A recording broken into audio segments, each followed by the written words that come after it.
शूर्पणखा को दंड। जब भगवान श्री राम पंचवटी में निवास कर रहे थे, तब एक दिन इच्छानुसार रूप धारण करने वाली रावण की बहन शूर्पणखा सुंदर स्वरूप में श्री राम के संग निकट आ गई।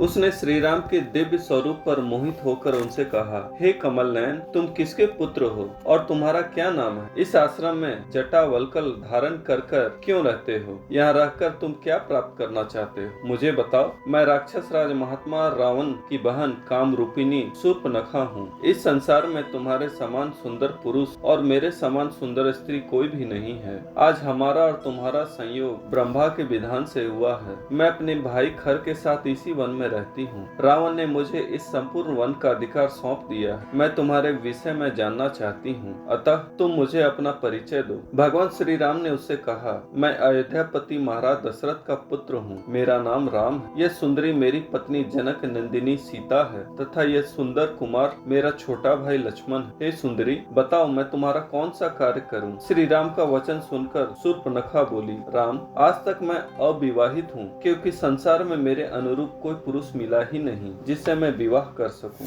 आज मेरा मन तुम्हें देखकर तुम्हारे दिव्य सौंदर्य पर मोहित हो गया है, अतः तुम मुझसे विवाह कर लो और इस वन में मेरे साथ सुख पूर्वक जीवन व्यतीत कर। श्री राम ने मुस्कुराकर कहा, हे सुंदरी, मेरी तो पतिव्रता भार्या मौजूद है, जिसका त्याग मेरे लिए असंभव है। इसके रहते हुए तुम जन्म भर सौत डाक से जलती हुई किस प्रकार रह सकते? हाँ, मेरा छोटा भाई लक्ष्मण है, वह तुम्हारे योग्य पति हो सकता है। तुम इस विषय में उसी से बात करो। फिर शूर्पणखा लक्ष्मण के पास गई और बोली, हे लक्ष्मण, अपने भाई के आज्ञा अनुसार तुम मेरे पति हो जाओ। आज हम और तुम परस्पर संग गमन करें, विलंब मत करो। शूर्पणखा के कथन पर श्री लक्ष्मण ने कहा, हे साध्वी, मैं तो भगवान श्री राम का दास हूँ। मुझे अपना पति बनाने से तुम्हें भी उनकी दासी बनना पड़ेगा। तुम्हारे लिए इससे बड़ी दुख की बात भला और क्या हो? तुम उन्हीं के पास जाओ, वे महाराज हैं और सबके स्वामी हैं तथा सब कुछ करने में समर्थ। यह सुनकर शूर्पणखा विशेष क्रोधित हो गई। वो श्री राम से बोली, राम, तुम बड़े